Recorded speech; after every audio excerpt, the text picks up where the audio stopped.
안녕하십니까, 노선호입니다. 5월 9일 일요일 오전입니다.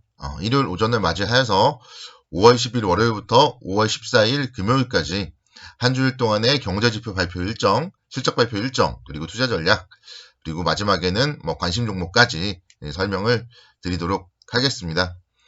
지난주에는 주식시장 좀 상승을 해서 좀 기분이 좋게 좀 마감을 했었죠. 그 전으로 이제 좀 생각을 해보면은 4월 마지막 주에는 또 힘들었단 말이에요. 그래서 여러분들이 항상 좋았을 때는 좀 힘들었을 때를 좀 기억하고 잊지 않았으면 좋겠다. 그렇게 좀 생각을 합니다. 그래서 시장에 대해서는요, 저의 뷰는 계속적으로 좀 박스권 유지다. 이렇게 좀 생각이 되는데, 그렇지만 그게 정답은 아니잖아요. 여기서 지금 3197포인트인데 3400, 3500까지 달릴지, 아니면은 여기서 박스권 하단을 깨고 막 3000선도 또 위협할지, 그거는 사실 아무도 모르는 겁니다.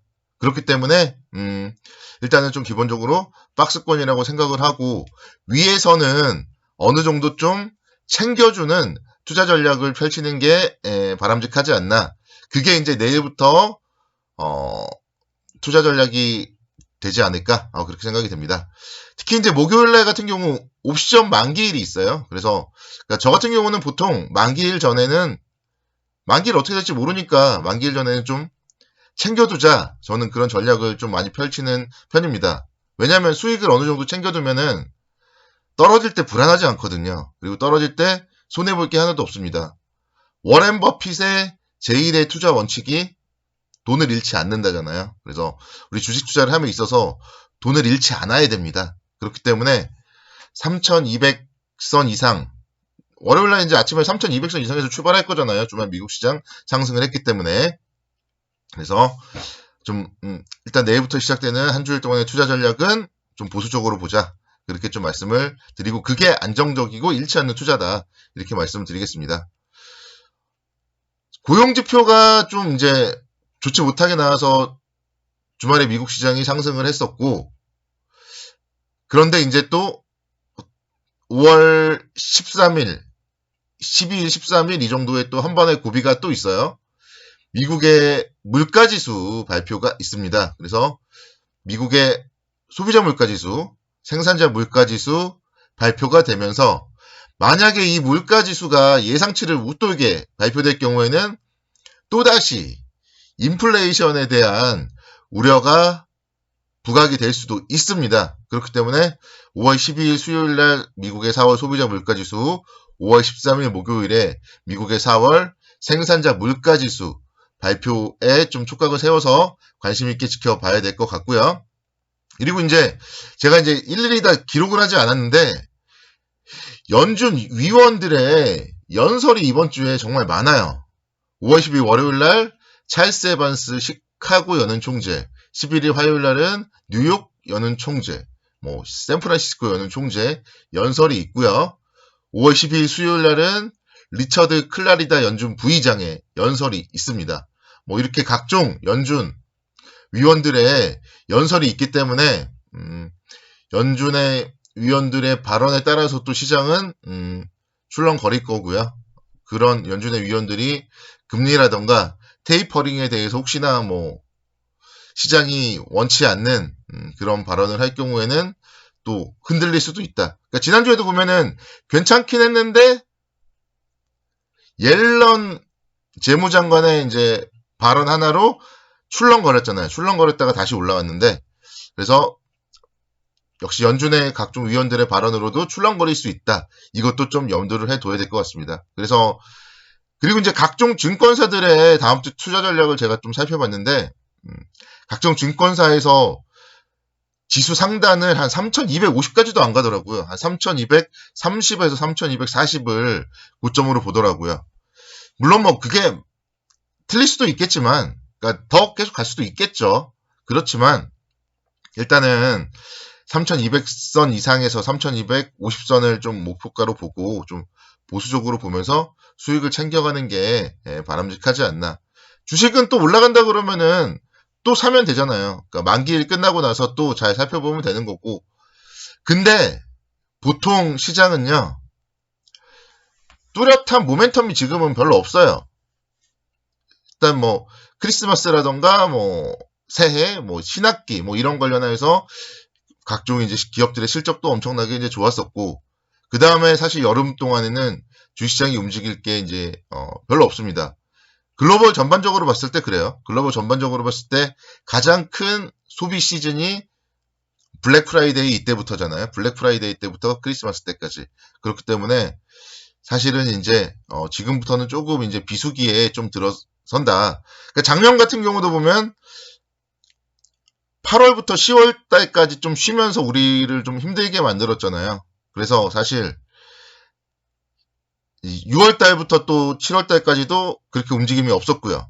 그래서 올해도 이제 그런 흐름을 좀 우리는 생각을 해야 돼요. 그래서 6월 달 정도는 좀 좋지 못할 가능성이 많다 이렇게 생각이 되고, 그러니까 제가 월봉을 보면요, 지금 월봉상으로 5월 달까지 만약에 양봉이면 7개월 연속 양봉이에요. 그렇기 때문에 7개월 연속 양봉일 경우에는 6월 달에는 정말 음봉일 가능성이 많고요.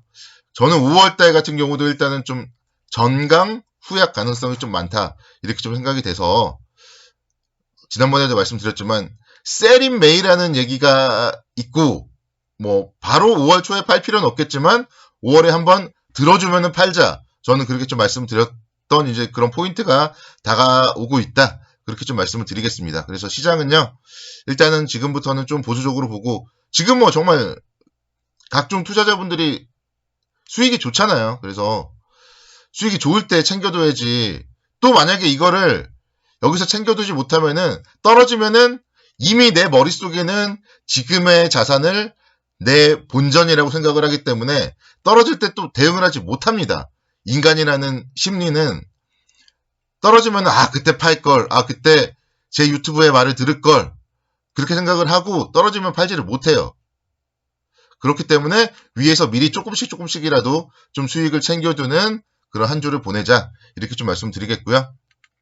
참 그렇지만 그래도 또 관심 종목이라던가 뭐 살만한 종목들은 있겠죠. 그래서 LG전자를 한번 이제 좀 잘 봤으면 좋겠어요. LG전자 1분기 영업이익이 1조 5천억 원대 기록을 했고요. 계속 지금 실적이 상당히 좋습니다. 그리고 이제 2분기가 사실 이제 LG전자 같은 경우에는 좀 피크예요, 항상.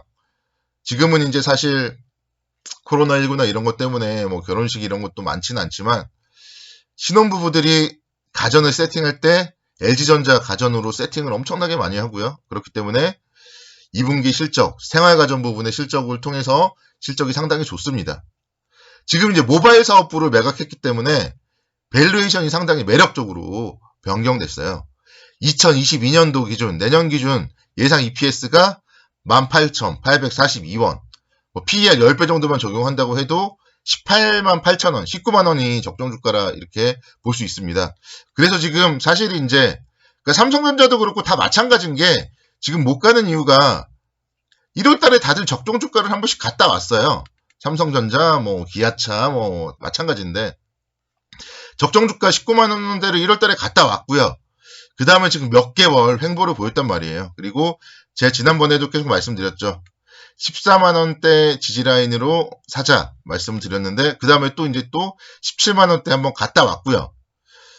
지금 이제 좀 뭔가 왔다 갔다 거리는 구간인데 다시 또 오고 있잖아요. 그래서 14만 원대, 14만 원대라는 숫자가 보이면은 사면 돼요. 지난주에도 목요일날 14만 9,500원대에서 뭔가 3%까지 하락하니까 무서웠지만 거기서 샀으면은 또 이제 뭐 3,500원 정도 수익으로 안정적으로 가져갈 수 있잖아요. 그래서 이 종목은 바로 사라는 얘기가 아니라 14만 원대가 보일 때 손절가 14만 원을 잡고 매수 관점으로 접근을 하자 말씀드리겠고요. 목표가는 뭐 중기 목표가는 19만 원이 맞는데 지금은 일단은 대략 한 14만 5천 원에서 17만 원 정도 박스권이라고 보고 좀 대응을 하자 이렇게 좀 말씀드리겠습니다. 그래서 LG전자 같은 경우 좀 매력이 있을 때 중장기적으로 잡아놓는 게 맞다 이렇게 좀 말씀드리겠습니다. 그리고 사실 나머지 종목들은 그렇게 눈에 보이지가 않아요. 지금 너무너무 많이 올랐고 제가 어린이날 선물까지 드렸기 때문에 딱히 눈에 보이는 종목은 없습니다. 눈에 보이는 종목이 있으면은 그때그때 말씀을 드리겠습니다. 감사합니다. 다음 주에도 성공투자를